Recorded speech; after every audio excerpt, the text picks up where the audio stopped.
Hello दोस्तों, आज हम प्रश्नावली 3.2 में बाकी बचे हुए सारे प्रश्नों को हल करेंगे। इसके प्रीवियस वीडियो में हमने प्रश्न संख्या 1 से लेकर 3 तक के प्रश्नों को हल किया है। अगर वो वीडियो आप लोगों ने नहीं देखा है तो ऊपर दाएं तरफ आई बटन पे आपको उसका लिंक मिल जाएगा, वहाँ से टैप करके आप देख सकते हैं। तो चलिए प्रश्न संख्या 4 देखते हैं। समीकरण x/10 + y/5 - 1 = 0 और x/8 + y/6 = 15 के युग्म का हल ज्ञात कीजिए। इसके बाद लैम्डा का मान भी ज्ञात कीजिए यदि y = λx + 5 हो। अब यहाँ जो लैम्डा दिया है वो ग्रीक लेटर है, एक ग्रीक लेटर है, ठीक है। अब इसी का हमें मान ज्ञात करना है। सबसे पहला काम हम क्या करेंगे, इन दोनों समीकरणों को हल कर लेंगे विलोपन विधि की सहायता से। फिर x और y का मान ज्ञात कर लेंगे और उसे इस समीकरण में रख देंगे। तो यहाँ से हमें क्या मिल जाएगा, लैम्डा का मान मिल जाएगा। तो चलिए इसे हल करते हैं। तो पहला समीकरण दिया है x/10 + y/5 = -1 को इधर ले जाते हैं तो कितना हो जाएगा, +1 हो जाएगा, +1। इसे मान लिया समीकरण नंबर 1, ठीक है। अब फिर दूसरा समीकरण दिया है x/8 + y/6 = 15। इसे मान लिया समीकरण नंबर 2। अब करना क्या है हमें, या तो x के पदों को बराबर कर लें या तो y के पदों को बराबर कर लें। अगर x के पदों को बराबर करना है तो समीकरण 1 के दोनों पक्षों में अगर 10 से गुणा कर दूं मैं तो 10 से 10 कैंसिल हो जाएगा, x सिर्फ बचेगा।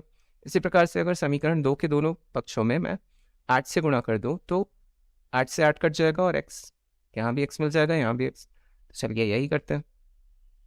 समीकरण 1 के दोनों पक्षों में 10 से तथा समीकरण 2 के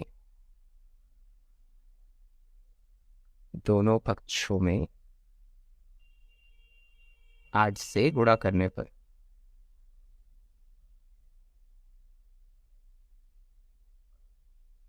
अब समीकरण 1 के दोनों पक्षों में 10 से गुणा करते हैं तो x/10 × 10 + y/5 × 10 और 10 वन सा कितना होगा 10। इसे और सिंप्लीफाई करेंगे तो इससे ये कैंसिल हो जाएगा, यहाँ बचेगा क्या x प्लस यहाँ 2 बार चला जाएगा तो यहाँ क्या बच जाएगा हमारा 2y = 10। इससे क्या बना लिया हमने, समीकरण नंबर 3। अब इसी प्रकार से समीकरण 2 के दोनों पक्षों में हमें 8 से गुणा करना है तो इसे भी सिंप्लीफाई कर लेते हैं।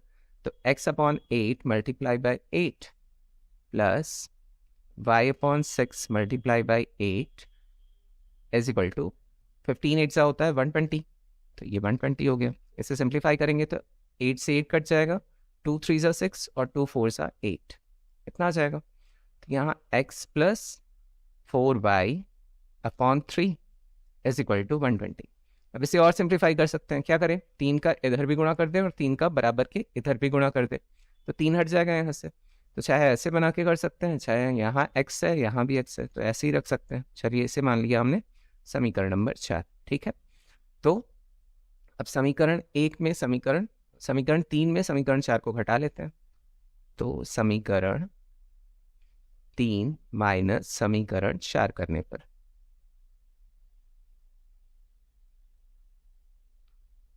समीकरण 3 को ऊपर लिख लेते हैं। अब यहाँ घटा क्यों रहा है, क्योंकि x भी प्लस में है और यहाँ भी x प्लस में है, घटाएंगे तो चिन्हों को बदल देंगे। तो x + 2y = 10 और x + 4y/3 = 120।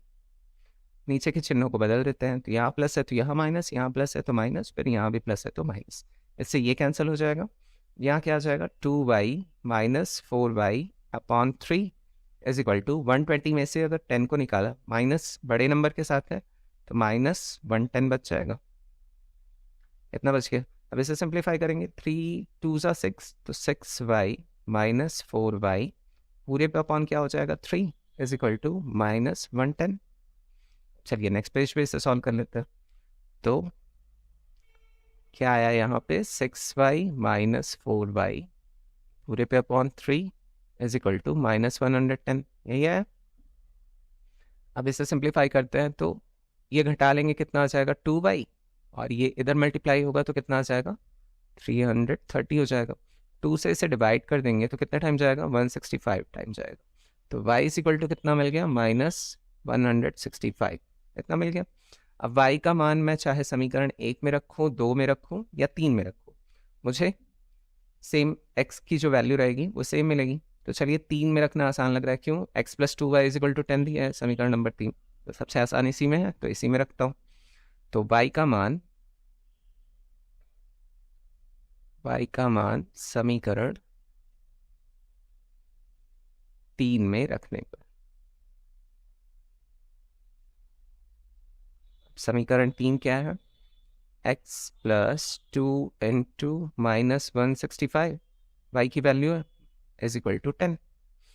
और फिर x प्लस माइनस का माइनस हो जाएगा और 2 का 165 से गुणा करेंगे तो 330 हो जाएगा बराबर 10। अब -330 को इधर लाएंगे तो प्लस में हो जाएगा, तो x = 10 + 330, x = कितना मिल गया, दोनों को जोड़ देंगे तो 340 मिल जाएगा। तो y बराबर -165 और x बराबर 340 मिल गया।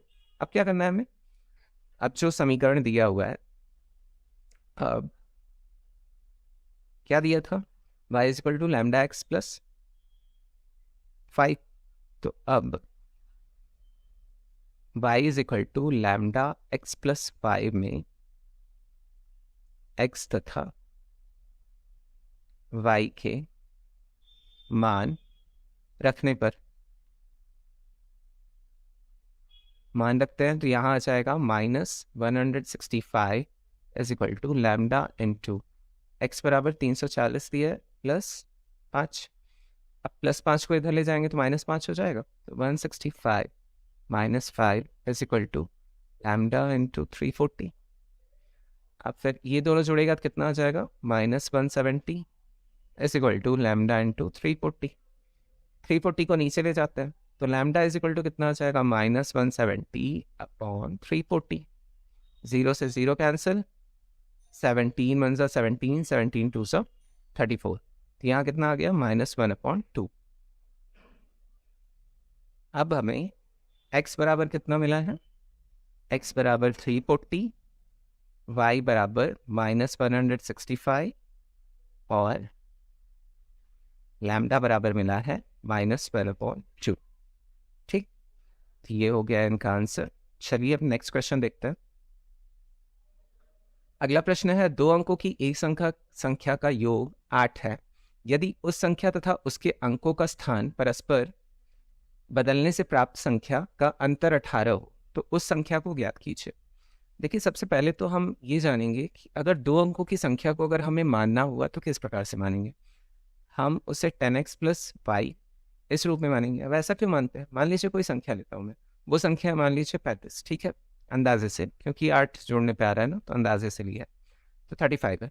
अगर इसे हम इसका एक्सपैंडेड फॉर्म लिखे तो किस प्रकार से लिखते हैं, 30 + 5 या 3 × 10, दहाई के स्थान पे 3 है और इकाई के स्थान पे क्या है 5 है, तो इस प्रकार से लिखते हैं ना। तो इसीलिए 2 अंकों की संख्याओं को जब हम मानेंगे तो 10x + y के रूप में मानेंगे। ठीक, ये इकाई के स्थान को दर्शाएगा और ये दहाई के स्थान को दर्शाता है। ठीक है, अब देखिए, जैसे 3 अंकों की संख्या अगर कोई लेना हो तो किस प्रकार से लेंगे, 100x + 10y + z, इस प्रकार से मानेंगे। ठीक है, तो ये आप लोगों को ध्यान रखना है। तो सबसे पहले हम क्या करेंगे, मान लेते हैं, हल करेंगे इसे। माना 2 अंकों की, इसे मिटा लेता हूं, 2 अंकों की एक संख्या 10x + y है। ठीक, अब देखिए प्रश्नानुसार देखते हैं क्या क्या कह रहा है। प्रश्नानुसार कह रहा है, यदि 2 अंकों की एक संख्या का योग 8 है, मतलब हम 10x + y तो लिखेंगे नहीं, अलग अलग जोड़ेंगे संख्याओं को। तो क्या जोड़ेंगे, x + y = कितना दिया है 8, ये हमें तुरंत मिल गया क्या, समीकरण नंबर 1। ठीक, तथा और आगे क्या कह रहा है ये देखते हैं। यदि उस संख्या तथा उसके अंकों का स्थान परस्पर बदलने से प्राप्त संख्या का अंतर 18 हो, मतलब एक बार हम क्या लेंगे 10x प्लस वाई, अब इसके स्थानों को बदल देंगे, बदल के उसका अंतर निकालना है, मतलब माइनस करना है। तो अंकों के स्थानों को बदलेंगे तो 10y मतलब y x की जगह आ जाएगा और x y की जगह चला जाएगा, बदल दिया स्थान। ठीक, अब इनका अंतर कितना आ रहा है 18। अब इसे सरल करके हम इसे समीकरण नंबर 2 बना लेंगे। तो 10x plus y, minus plus का माइनस हो जाएगा, माइनस 10y, फिर माइनस प्लस का minus x is equal to 18। इसे और सिंप्लीफाई करते हैं, 10x और x घटेगा, कितना आ जाएगा 9x, और यहाँ प्लस में है यहाँ माइनस में है तो minus 9y is equal to 18। अब इसे और सिंप्लीफाई करें तो 9 को कॉमन ले लेते हैं, तो 9 को कॉमन लिया तो यहाँ कितना बचा, x minus y is equal to 18। तो ये कट जाएगा इससे 2 बार, तो x minus y is equal to कितना आ जाएगा 2। हाँ क्या इतना। अब चलिए इसे यहाँ देखिए, समीकरण 1 मिला था, इसे बना लिया समीकरण नंबर 2। यहाँ x plus y is equal to 8 दिया है, x minus y is equal to 2। अब अगर समीकरण 1 में 2 को जोड़ दो तो y से y सीधे कट जाएगा ना, चिन्हों को बदलने की आवश्यकता ही नहीं पड़ेगी। तो यही करेंगे, समीकरण 1 धन समीकरण 2 करने पर।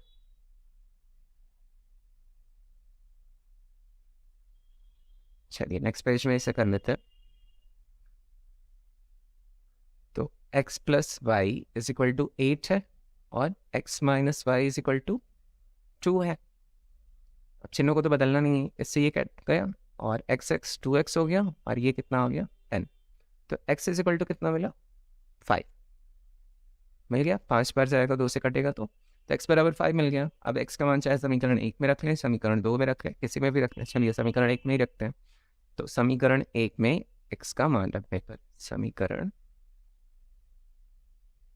x का मान रखने पर अब क्या दिया है समीकरण नंबर 1, x प्लस वाई, तो x की वैल्यू 5, y बराबर 8 ये दिया। तो y बराबर कितना हो जाएगा 8, प्लस 5 को इधर ले जाएंगे तो माइनस 5, तो y बराबर कितना मिल गया 3। ठीक, तो अब संख्या क्या हो जाएगी, इसीलिए संख्या बराबर क्या माना था हमने 10x प्लस वाई माना था। तो x बराबर कितना दिया है 5 और y बराबर कितना मिला है 3। तो 5 हमें 50 प्लस 3 कितना मिल गया 53। तो संख्या क्या है 53। अब इन्हें अगर अलग अलग जोड़ो तो 8 आ रहा है ना, मतलब मेरा जो मैंने सॉल्व किया है वो सही है। तो होप आप लोगों को अच्छे से समझ में आया होगा ये प्रश्न। चलिए अब अगला प्रश्न देखते हैं। अब चलिए छठवां प्रश्न देख लेते हैं। यदि एक आयत की लंबाई 5 इकाई कम कर दे तथा चौड़ाई 2 इकाई बढ़ा दे तो इसका क्षेत्रफल 80 वर्ग इकाई कम हो जाता है। यदि इसकी लंबाई में 10 इकाई की वृद्धि की जाए तथा चौड़ाई में 5 इकाई की कमी की जाए तो इसका क्षेत्रफल 50 वर्ग इकाई बढ़ जाता है। आयत की लंबाई तथा चौड़ाई ज्ञात कीजिए। अब हमें पता है कि आयत का जो क्षेत्रफल होता है उसका सूत्र लंबाई गुणित चौड़ाई होता है। अब हमें क्या करना है कि लंबाई में कुछ इकाई कम कर देना है, फिर चौड़ाई में कुछ इकाई बढ़ा देना है, उसके बाद क्षेत्रफल में कमी हो जाएगी, तो इससे एक समीकरण प्राप्त होगा। उसी प्रकार से नेक्स्ट लाइन में भी कुछ इकाई वृद्धि कर देंगे और कुछ इकाई की कमी कर देंगे चौड़ाई में, फिर क्षेत्रफल जो मिलेगा उसमें कुछ इकाई की वृद्धि हो जाएगी। तो इस प्रकार से समीकरण नंबर 2 मिल जाएगा। उन दोनों समीकरणों को हल करके हम आयत की लंबाई और चौड़ाई याद कर लेंगे। तो बस इतना ही करना है। तो सबसे पहला काम हम क्या करेंगे, आयत की लंबाई और चौड़ाई को चर राशियों में मान लेते हैं। तो माना आयत की लंबाई x इकाई है, अब इकाई में चाहे सेंटीमीटर मीटर कुछ भी ले लीजिए, तथा चौड़ाई y इकाई। इतना हो गया। अब देखते हैं प्रश्नानुसार क्या कह रहा है। प्रश्नानुसार कह रहा है कि लंबाई में 5 इकाई कम कर दे। फर्स्ट लाइन यही कह रहा है, मतलब x में हमें कितनी कमी करनी है 5 की, ये कर दिया। और आयत के क्षेत्रफल का सूत्र होता है x इंटू वाई, तो y से मल्टीप्लाई भी करेंगे। तो चौड़ाई में कितना बढ़ा दें +2 कर दें, मतलब y+2। अब दोनों का आयत का जो क्षेत्रफल होगा वो क्या होगा, xy होगा।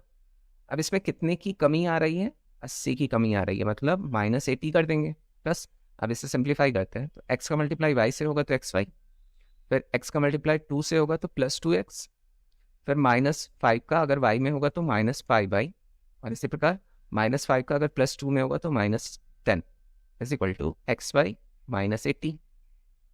xy इधर भी है और xy इक्वल के इधर भी है, प्लस प्लस में है तो डायरेक्ट काट देते हैं, क्योंकि माइनस में इधर लाते तो माइनस में होके भी कटना ही था। तो यहाँ क्या बचा, 2x - 5y, और -10 को इधर ले जाते हैं तो +10 हो जाएगा, इज इक्वल टू -80 + 10। अब 2x - 5y is equal to, यहाँ बच क्या कितना, -70। इसे बना लिया हमने समीकरण नंबर 1। अब फिर आगे भी कुछ कह रहा है सेकेंड लाइन में, तथा अब ये कह रहा है कि इसकी लंबाई में 10 इकाई की वृद्धि की जाए, मतलब x में कितनी वृद्धि करनी है, +10 की करनी है, और y में कितनी कमी करनी है, 5 इकाई की कमी करनी है, तो y - 5। अब क्षेत्रफल जो आ रहा है उसमें कितने वर्ग इकाई बढ़ रहा है, 50 वर्ग इकाई बढ़ जा रहा है, मतलब xy में कितना बढ़ रहा है, +50 हो रहा है।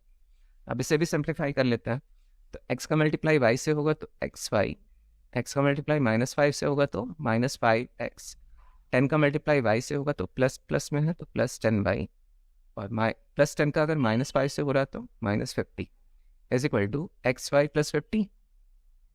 अब xy इधर भी इक्वल के बराबर है और इधर भी साइन सेम है, तो काट देते हैं डायरेक्ट। यहाँ कितना बचा, -5x + 10y। अब -50 को इधर ले जाते हैं तो +50 हो जाएगा, पहले से वहाँ पे 50 है, दोनों जुड़ जाएंगे। अब यहाँ कितना बचा, -5x + 10y is equal to 100। इसे बना लिया समीकरण नंबर 2।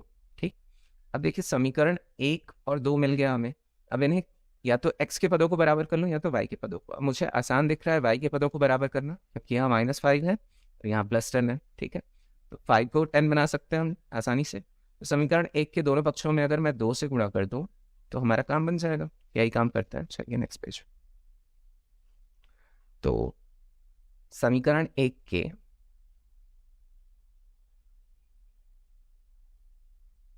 दोनों पक्षों में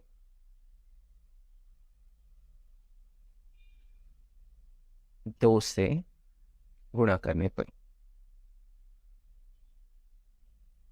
अब हमें जो नया समीकरण प्राप्त होगा वो क्या होगा, 2 × 2x + 2 × 5y is equal to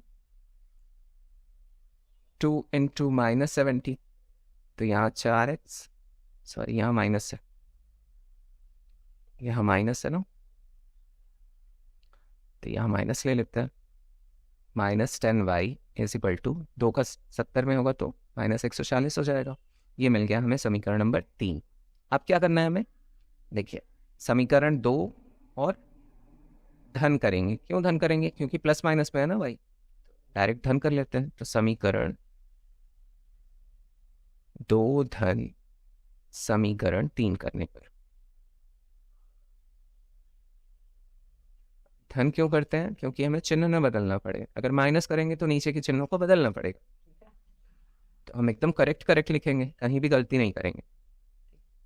तो अब समीकरण 2 क्या है, -5x + 10y is equal to 100, और समीकरण 3 है 4x - 10y is equal to -140। चिन्हों को तो बदलना नहीं है, तो ये कट गया। अब यहाँ -5 में से अगर 4 निकालेंगे तो -1 बचेगा। -1 तो लिखते नहीं है, तो -x लिख लेते हैं इज इक्वल टू -140 में से अगर 100 निकाला तो कितना है, -40। तो यहाँ दोनों साइड क्या है, माइनस माइनस है तो प्लस कर लिया। x बराबर कितना मिल गया मुझे, 40 इकाई मिल गया। अब x का मान मैं चाहे समीकरण 1 में रखूँ, 2 में रखूँ या 3 में रखूँ, किसी में भी रखूँ, y का मान हमें वही मिलना है। तो चलिए x का मान क्या करूँगा, मैं समीकरण 1 में रख लेता हूँ। तो x का मान समीकरण 1 में रखने पर, अब समीकरण 1 क्या था, 2x था, तो x की जगह 40 - 5y इज इक्वल टू -70, यही था। अब इसे सिंप्लीफाई करते हैं तो यहाँ 80 आ जाएगा, 80 minus 5y is equal to -70। तो यहाँ देखिए -5y इज इक्वल टू -80 को इधर ले जाएंगे तो कितना हो जाएगा, +80 को इधर ले जाएंगे तो -80 हो जाएगा। -70 पहले से ही है तो -80 यहाँ आ जाएगा, तो -5y इज इक्वल टू कितना हो जाएगा, ये दोनों जुड़ जाएंगे क्योंकि सेम साइन है, तो यहाँ आ जाएगा -150। तो y इज इक्वल टू कितना हो गया, यहाँ भी माइनस यहाँ भी माइनस, प्लस कर लेते हैं तो 150/5। ऐसे इसे काटेंगे कितना हो जाएगा, 30, 3 बार 5 से 3 बार चला जाएगा और 0 एक था तो 0 उतार दिए, तो y इज इक्वल टू कितना मिल गया, 30 इकाई। अब हमने आयत की लंबाई क्या मानी थी, x, तो आयत की लंबाई बराबर 40 इकाई और चौड़ाई बराबर कितना हो जाएगा, 30 इकाई, कि y हमने माना था इसे। तो ये हो गया इसका, आप लोगों को अच्छे से समझ में आया होगा। चलिए फिर आज का आखिरी प्रश्न देख लेते हैं, जो कि 7वां है। तो 7वां प्रश्न है, मंजू स्टेट बैंक से 1000 रुपये निकालने जाती है तथा कैशियर को केवल 100 रुपये तथा 50 रुपये के नोट देने के लिए बोलती है। वह कुल 14 नोट प्राप्त करती है। वह 100 रुपये और 50 रुपये के कितने नोट प्राप्त करती है, ये हमें बताना है। देखिए यहाँ ध्यान देने वाली बात है, कैशियर को केवल 100 रुपये और 50 रुपये के नोट देने के लिए बोलती है और वो टोटल कितने नोट प्राप्त करती है, 14 नोट। अगर मैं 100 रुपये के नोट को x मान लूँ, जितने भी नोटों की गिनती मतलब उसने प्राप्त की है, और 50 रुपये के नोट जितने उसने प्राप्त किए उसे y मान लो, तो x + y is equal to कितना प्राप्त हो रहा है, टोटल 14। ठीक, तो ये मिल जाएगा हमें समीकरण नंबर 1। तो इसी की सहायता से हम हल करेंगे। देखिए ये किस प्रकार से हल होगा। अब डायरेक्ट हम लिख लेते हैं प्रश्नानुसार, क्योंकि हमें यहाँ जो प्रश्नानुसार दिया है उसी के अनुसार हल करना है। तो यहाँ पहले अच्छा रुकिए, मान लेते हैं, क्योंकि मानना जरूरी है ना x और y को, चर राशियों को। तो माना मंजू ₹100 के x नोट तथा ₹50 के y नोट प्राप्त करती है।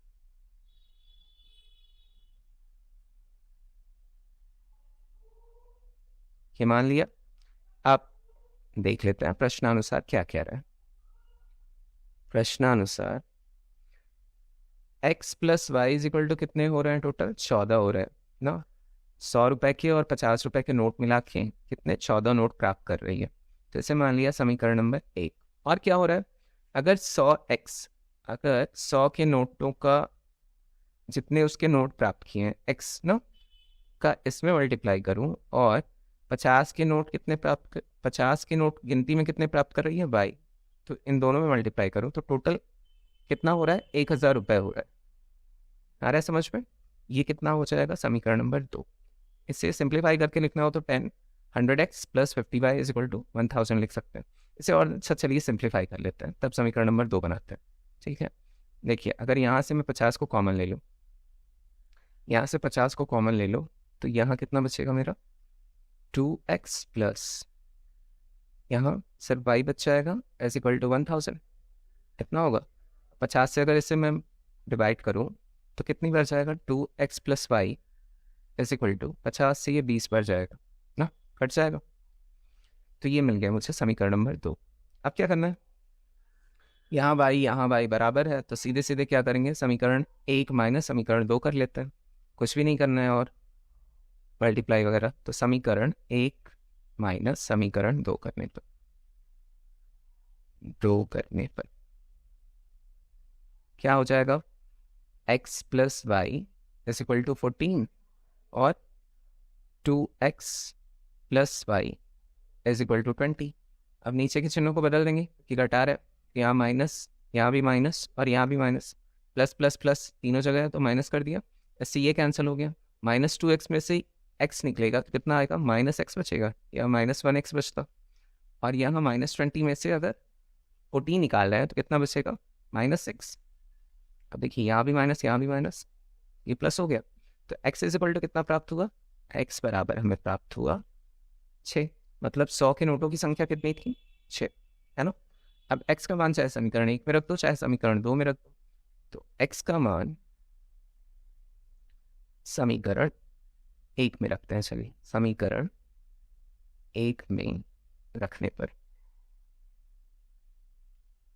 तो x बराबर 6 है plus y is equal to 14। तो y इज इक्वल टू कितना हो जाएगा, 14 और 6 इधर जाके -6, तो y इज इक्वल टू कितना मिल गया, 8। तो अब 50 रुपए के नोटों की संख्या कितनी मिल गई, 8, और 100 रुपए के नोटों की संख्या कितनी हो गई, 6। और यही ज्ञात करना था हमें। चलिए अब तक लिख लेते हैं, ₹100 के नोटों की संख्या बराबर 6 और ₹50 के नोटों की संख्या बराबर 8, और यही इसका उत्तर हो गया। तो ये वाली जो प्रश्नावली है वो समाप्त हो गई है। तो आप लोग ज़्यादा से ज़्यादा शेयर करें और सब्सक्राइब भी करें। तो फिर मिलते हैं नेक्स्ट वीडियो में। Thanks for watching video, take care, bye bye.